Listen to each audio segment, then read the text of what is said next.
Bab 42. Bukti yang sangat jelas. Hal ini benar-benar seperti menusuk jantung dari Bobby Seong. Samba adalah petarung yang dia datangkan dengan harga yang mahal. Di Afrika dia adalah petinju kelas puncak, bahkan dia peringkat petinju di seluruh dia. Samba masuk ke dalam urutan atas. Saat ini, dia ternyata bersujud di hadapan Jerry Yang, dan juga ingin menjadi anak buahnya. Jerry Yang seketika merasa aneh, kemudian dia melirik ke arah Bobby Seong yang tercengang. Setelah itu tatapannya kembali tertuju ke arah Samba. Kamu mengira aku membutuhkan kamu? Samba dengan serius berkata, aku dapat melakukan semua hal, termasuk membunuh. Jika aku ingin membunuh orang, apakah aku membutuhkanmu? Jerry yang tersenyum datar. Ekspresi dari Samba tidak berubah, tetapi aku dapat melindungi kerabat-kerabatmu. Sebenarnya Jerry yang tidak ingin menerima Samba, namun ucapan tersebut membuatnya sadar. Tidak peduli Yumi Qin yang sebelumnya diculik oleh Xiao Xiong, ataupun Lexi Qin yang ditipu datang hari ini, jika di samping mereka ada seorang pelindung, maka bagaimana mungkin hal ini bisa terjadi? Setelah berpikir sejenak, Jerry yang tiba-tiba berkata, tinggalkan kotakmu, jika aku membutuhkannya, aku akan menghubungimu. Setelah mendengar ucapan tersebut, Samba merasa sangat senang, kemudian segera berkata, terima kasih bos. Panggilan bos ini, aku tidak suka, panggil saja aku Tuan Yang. Baik Tuan Yang, Samna segera berkata. Meskipun dia berasal dari Afrika, tetapi bahasa Mandarinnya sangat tepat. Setelah latar belakangnya diperiksa dengan jelas, dan tidak ada masalah, maka dia memang dapat diterima. Saat ini Bobby Seong sudah mati rasa, dia merasa dirinya seperti sedang bermimpi. Petarung yang dia datangkan dengan harga mahal, tidak hanya tidak membantunya melawan musuh, namun ternyata bergabung ke sisi musuh. Samba, kamu sudah berjanji padaku untuk melawannya, namun ternyata kamu sekarang bergabung dengannya, apakah kamu memiliki keprofesionalan dalam bekerja? Bobby Seong berkata dengan kesal. Samba menggelengkan kepalanya dengan tidak berdaya, aku sama sekali tidak menerima uang darimu. Kita berdua tidak memiliki hutang, jadi atas dasar apa aku harus mendengarmu? Bagus, bagus sekali. Karena kamu ingin mengikuti bajingan itu, maka mulai hari ini, kamu juga musuh dari keluarga Seong, jadi tunggu saja amarah dari keluarga Seong. Bobby Seong berkata dengan wajah yang muram. Apakah kamu tahu aku paling benci dengan apa? Jerry yang menyipitkan kedua matanya, sebelum Bobby Seong menjawab, dia sendiri sudah terlebih dahulu menjawab, yaitu mengancam. Aku Meman sedang mengancammu. Jika hebat bunuh saja aku, karena kamu tidak bernai, maka diam saja, dan tunggu balas dendam dari keluarga Seong. Hahaha. Jerry yang seperti sedang memandangi orang yang sudah mati, apakah keluarga Seong sangat hebat? Keluarga Seong adalah keluarga baris nomor 1 di Jiangsu. Kemampuannya berada di tingkat kedua dari 4 keluarga besar di Jiangsu. Keluarga Qin yang merupakan penyokongmu tersebut bukanlah apa-apa bagi keluarga Seong. Hanya dengan menganyunkan tangan saja keluarga Qin akan langsung lenyap. Lalu kamu seorang menantu yang tidak berguna ini, bagaimana bisa memahami kehebatan dari keluarga Seong? Ketika membicarakan keluarga Seong, Bobby Seong terlihat angkuh. Kemudian dia tersenyum dingin, jika sekarang kamu bersedia bersujud dan memohon padaku, kemudian menyerahkan wanita itu padaku, mungkin aku akan membiarkan kamu hidup.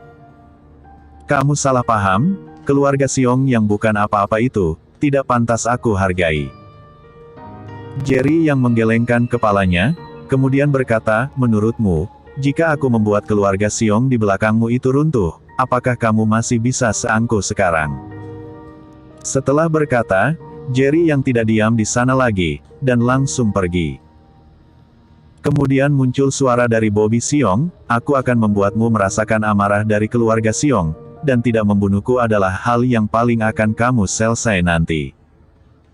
Kakak Jerry, membiarkan orang seperti ini, cepat atau lambat akan memberikan masalah, bagaimana jika dihabisi saja? Charles Ma mendekati Jerry Yang, lalu berkata. Samba berkata, untuk apa membunuh orang tidak berguna dengan kamu yang begitu hebat? Serahkan saja padaku. Jerry yang tersenyum dingin, jika ingin membunuh, maka biarkan keluarga Seong yang membunuhnya, seperti ini baru menarik. Tubuh Samba tersentak, teringat dirinya sebelumnya ternyata ingin membunuh Jerry yang, saat itu dirinya benar-benar bodoh. Setelah Samba pergi, Charles mengendarai mobil, mengantarkan Jerry Yang dan Leslie Kin pergi ke puncak awan.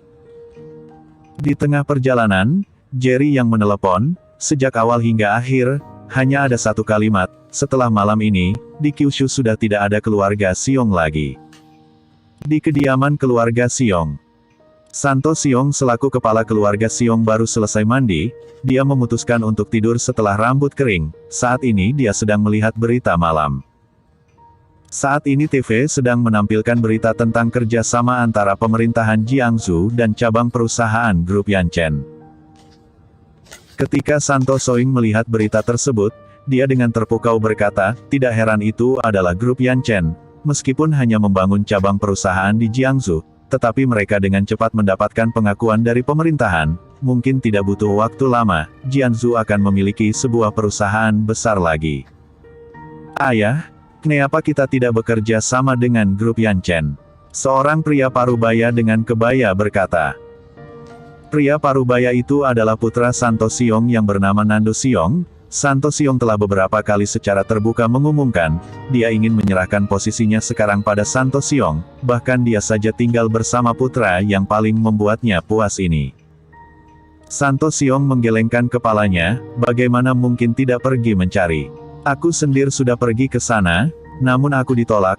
Selain 4 keluarga besar Jiangsu, mereka sama sekali tidak menerima orang lain. Bahkan jika grup Yanchen sangat kuat, setidaknya itu hanya di Jiaglong saja, namun sekarang kita berada di Jiangsu, jika begitu tidak menghargai keluarga lokal, cepat atau lambat mereka akan bangkrut. Nando Siong berkata dengan kesal. Ucapan ini hanya boleh diucapkan di depanku saja, jangan sembarangan bicara di luar sana. Santo Siong mengerutkan alisnya dan berkata, dikatakan ketua dirut dari grup Yanchen berasal dari Jiangsu, dia masih sangat muda, jika ada kesempatan, lebih baik kamu berkomunikasi dengannya. Dia selalu merasa puas pada putranya ini, hanya saja keangkuhannya membuat dia pusing. Untungnya saja Nando Siong memiliki kemampuan yang hebat, jadi dia bukanlah seseorang yang dapat dianggap serakah. Ayah, kamu tenang saja, meskipun aku agak angkuh dalam bertindak, tetapi aku tahu batasannya. Nando Siong segera menjawab. Oh iya, bagaimana penyelesaian masalah Shaun? Santo Siong bertanya. Mengungkit masalah ini, Nando Siong tersenyum, kemarin saudara kedua meminta aku mencarikannya Raja Tinju dari Afrika, dia berkata ingin mewakili Shaun balas dendam, bukankah kalau begitu masalah ini sudah selesai? Santo Siong mengangguk, kemudian dengan serius berkata, Bobby adalah seseorang yang lugas, tokoh-tokoh biasa dia memang bisa menghadapinya, namun ketika sudah menghadapi musuh yang kuat, dia akan mudah dalam bahaya. Kamu adalah kakaknya, kamu harus menjaganya, jangan biarkan dia membuat masalah. Ayah, kamu tenang saja, kami hanya 2 bersaudara saja, aku pasti tidak akan membiarkannya dalam ancaman. Nando Siong tersenyum dan berkata. Namun di saat ini, Posnel Santo Siong tiba-tiba berdering. Apa? Apa yang kamu katakan? Santo Siong menerima panggilan, ketika baru mendengar satu ucapan, wajahnya langsung menjadi pucat, kemudian dia terlihat sangat kesal. Ayah, apa yang terjadi? Nando Siong segera bertanya. Santo Siong adalah seseorang yang sangat tenang, dia lebih tahu dari semua orang, dan saat ini ternyata menjadi sangat panik karena sebuah telepon, jadi tentu saja ada sebuah masalah besar yang terjadi. Santo Siong masih belum sempat menjawab, ponsel dari Nando Siong juga berdering. Apa? Tempat hiburan Nando diperiksa. Bukankah aku sudah meminta kalian menyembunyikan benda yang seharusnya disembunyikan? Kenapa saat ini dapat diperiksa? Apa? Sekumpulan produk itu juga difoto oleh petugas. Nando Siong panik, dia langsung membanting ponselnya.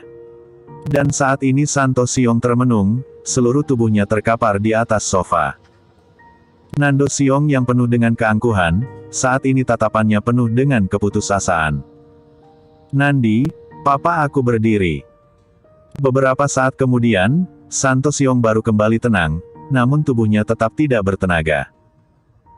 Nando Siong segera memapa Santo Siong, lalu berkata, "Ayah, masalah ini bukan kebetulan, di belakangnya pasti ada seseorang yang sedang mengusik keluarga Siong, jika tidak bagaimana bisa begitu kebetulan." Seluruh tempat hiburan keluarga Soing diperiksa. Setelah tenang, pola pikir Nando Siong segera pulih.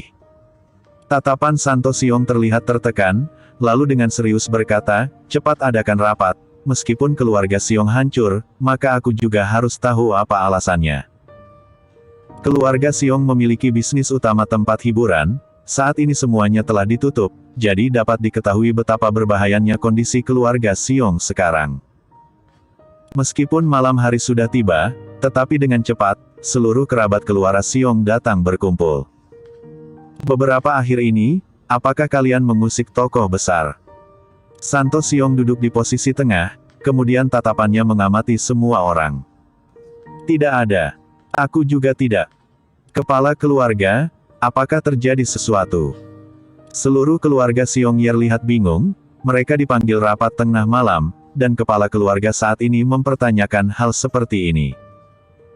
Di waktu seperti ini, tidak akan ada orang yang berani menutupinya, namun hasil akhirnya membuat Santo Siong lebih bingung lagi. Semua kejadian ini terlihat karena keluarga Siong telah mengusik tokoh yang besar, namun ternyata sekarang tidak ada yang mengatakan dia telah mengusik tokoh besar. "Di mana Bobby?" Santo Siong tiba-tiba bertanya dan mengerutkan alisnya. Nando Siong segera berkata, "Shaun sedang diselamatkan di rumah sakit, sedangkan saat ini Bobby juga terluka serius. Dia meminta aku menyampaikannya pada ayah, meminta keluarga Siong membantunya melakukan balas dendam." "Apa?" Semua orang keluarga Siong terlihat terkejut. Saat ini tatapan Nando Siong berkilau, lalu dia berkata, "Shaun sedang diselamatkan, Bobby juga terluka, lalu seluruh tempat hiburan keluarga Siong ditutup. Apakah semua ini ada hubungannya?" Ucapan Nando Siong ini dikatakan dengan tidak sengaja, namun terdengar aneh di kuping setiap orang keluarga Siong. Ketika Santo Siong mendengar ucapan tersebut, matanya langsung membara, dan dengan kesal berkata, "Selama dia tidak mati, cepat panggil dia pulang untuk menemuiku." Di puncak awan, Jerry yang pulang ke rumah, dia meletakkan Lesikin di kasur yang lebar, memakaikan selimut, kemudian memberikan laporan pada Yumikin. Saat ini Lesikin hanya pingsan karena obat, dia hanya perlu tidur 1 malam saja, dan semuanya akan baik-baik saja. Ketika baru keluar dari kamar, ponselnya berdering. Kepala dirut, seluruh tempat hiburan keluarga Siong sudah ditutup. Selain itu buktinya sangat jelas, meskipun mereka memiliki koneksi yang sangat besar, mereka tetap tidak akan menanganinya. Muncul suara yang familiar dari dalam ponsel. Bersambung.